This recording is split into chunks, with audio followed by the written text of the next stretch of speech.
Shalom les amis. Est-ce que la joie est là? Ah oui les amis, la joie du Seigneur doit toujours être avec nous. Nous devons toujours être joyeux, bien sûr, toujours être joyeux. Je sais que ça fait depuis lundi que vous avez repris le chemin de l'école, mais l'église n'a pas encore ouvert ses portes. On est là à la maison le dimanche. Au lieu de nous réunir comme nous avions l'habitude de nous réunir à l'écodime, ben, on ne peut plus. Eh bien, je sais que ça vous manque, hein? Moi ça me manque terriblement. Mais bon, nous devons être patients, nous devons attendre que les églises réouvrent. Et nous allons attendre tout en priant, en demandant à Jésus de se souvenir de nous et que les églises puissent réouvrir. Comme ça, on pourra se voir. Et pourquoi pas que cette situation avec ce virus se termine. Comme ça, on pourra aussi se prendre dans les bras et pouvoir chanter le Seigneur. Voilà. Mais en attendant, j'ai une histoire à te raconter. C'est une histoire dans la Bible. Mais bien sûr, une histoire dans la Bible. Tu vois que c'était quelle histoire que j'allais te raconter? Oh là là. Une histoire dans la Bible de deux hommes qui devaient construire une maison. Un jour, ils se décident, chacun de son coin, à construire une maison. Alors, avant de construire une maison, il faut faire quoi? Il faut toujours prendre le temps de réfléchir. On ne se réveille pas de bon matin, on va dire je vais aller construire une maison. Alors, le premier dit, ok, je vais construire ma maison. J'ai envie que ça aille vite. Je n'ai pas de temps à perdre. Parce que bientôt, la saison de pluie va revenir. Il faut que j'ai ma maison. Et le voilà qui regarde partout les terrains. Et il voit un terrain fait que de ça. Il dit, très bien, au moins là, j'irai très vite. Je vais construire ma maison. Et ma maison sera terminée nickel. Le voilà qui commence à construire sa maison. Et le deuxième, qui était toujours en train de réfléchir, il dit, moi, je veux une maison solide. Alors, il faut que je puisse bâtir ma maison sur un roc. Il a dit, il faut que je bâtisse ma maison sur un grand rocher. Et le voilà, le deuxième, qui bâtit sa maison sur un grand rocher. Et le rocher, il était dur. Il fallait avoir beaucoup de force, ne pas se fatiguer. Il y avait des jours où il était là, oh, mais c'est dur. Il dit, ok, je ne vais pas me fatiguer. Je vais continuer à creuser. Le premier qui avait bâti sur le sable, il avait bientôt fini sa maison. Ça allait vraiment vite. Et le deuxième qui bâtissait sur le rocher. Oh my God! Mais il transpirait, le pauvre. Il ne dormait plus. Il dormait plus bien. Il a eu besoin de beaucoup de force. Celui qui n'était pas assez fort ne peut pas construire sur le rocher. Celui qui construisait sur le sable a fini sa maison. Sa maison était terminée. Waouh! Il est entré dans sa belle maison. Et celui qui bâtissait sur le rocher, oh là là, le pauvre, il continue à travailler, à travailler, à travailler, à travailler. Et puis finalement, sa maison aussi était terminée. Ah, youpi! Il a pu entrer dans sa maison et s'y installer. Et alors que la saison de pluie devait bientôt arriver, la saison de pluie arriva.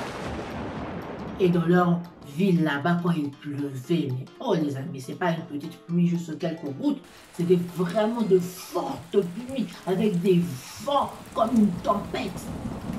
Alors quand la pluie a commencé, chacun de nos amis sont rentrés dans leur maison. La pluie a commencé à tomber, le vent qui soufflait, qui soufflait, qui soufflait, qui soufflait. Et celui qui avait bâti sa maison sur le sable, les amis, ah là là là là là là là là, catastrophe! Sa maison s'est effondrée. Il a juste eu le temps de sortir de sa maison. La maison, tout est effondré, effondré, effondré. Il ne restait plus rien. Il n'avait plus de maison. Et alors, notre ami qui avait bâti sur le rocher, après toute cette nuit, ce vent violent, sa maison n'était pas tombée, non. sa maison est restée ferme sur le rocher. Sa maison n'est point tombée. Le fou sur le sable a bâti sa maison. Le fou sur le sable a bâti sa maison. Le fou sur le sable a bâti sa maison. Et la tempête arriva. Le vent souffla et la pluie tomba. Le vent souffla et la pluie tomba. Le vent souffla et la pluie tomba. Et la maison s'écroula. Mais le sage sur le roc a bâti sa maison. Le sage sur le roc a bâti sa maison. Le sage sur le roc a bâti sa maison. Et la tempête arriva. Le vent souffla et la pluie tomba. Le vent souffla et la pluie tomba. Le vent souffla et la pluie tomba. Et sa maison résista. Enfant sur Jésus, viens bâtir ta maison. Enfant sur Jésus, viens bâtir ta maison. Enfant sur Jésus, viens bâtir ta maison. Et la tempête arrivera. Le vent soufflera et la pluie tombera. Le vent soufflera et la pluie tombera. Le vent soufflera et la pluie tombera. Et ta maison résistera. Et ta maison résistera. Et ta maison résistera. Et oui les amis, comme notre ami qui a bâti sa maison sur le rocher, nous aussi, nous devons être patients et bâtir notre vie sur le rocher. Et qui est notre rocher? C'est bien sûr Jésus. Jésus même dit dans sa parole que celui qui écoute et fait ce qu'il dit est comme cet homme sage qui a choisi de bâtir sa maison sur le rocher. Ne soyons pas comme ce fou qui a bâti sa maison sur du sable. Ne soyons pas impatients.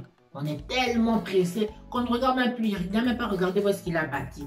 Je vais aller bâtir la maison sur du sable quand même. Non. Il ne faut pas être comme ce fou. Il faut être comme ce sage qui a bâti sa maison sur le rocher. Être patient. Oui, parce que c'était vraiment un travail très dur. Et il a continué à travailler. Nous aussi, nous ne devons pas nous fatiguer. C'est vrai, c'est dur de rester chez soi à la maison en ce temps. Alors que même on part à l'école, mais on ne peut pas aller à l'église. Mais nous devons continuer à la maison de prier, de chanter pour Jésus, de louer, de danser, de prier, d'écouter la parole, de prier avec ses parents. Il ne faut pas se fatiguer. Ce n'est pas seulement quand tu viens à l'église que tu vas prier, mais aussi maintenant dans ta maison. L'église aussi, c'est dans ta maison. Ah oui. Donc enfant, sur Jésus, viens et bâtis ta maison.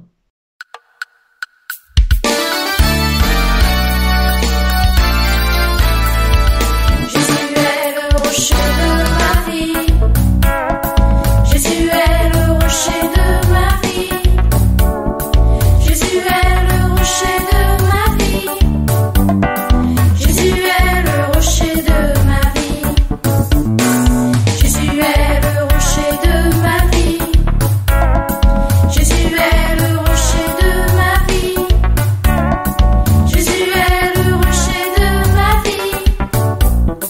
Jésus est le rocher de ma vie.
Je vais t'inviter à prendre la position de la prière, à fermer tes yeux et prier ensemble.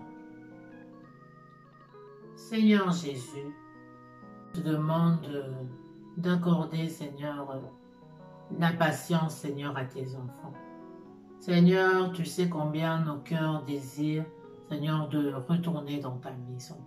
Seigneur, c'est pour nous, Seigneur, une joie, Seigneur, de nous retrouver tous ensemble, Seigneur, de chanter, Seigneur, tes louanges ensemble, Seigneur, de danser ensemble.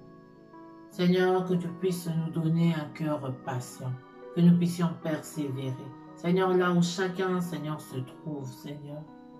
Mais que ce temps, Seigneur, aussi de confinement, ne soit pas un temps, Seigneur, qui passe, Seigneur, mais que nous puissions maximiser, Seigneur, pour te chercher en famille. Seigneur, fais du bien aux familles de la borne Bruxelles. Seigneur, du plus petit au plus grand. Seigneur, que tu n'en oublies aucun. C'est dans le nom de Jésus que nous avons ainsi prié. Amen.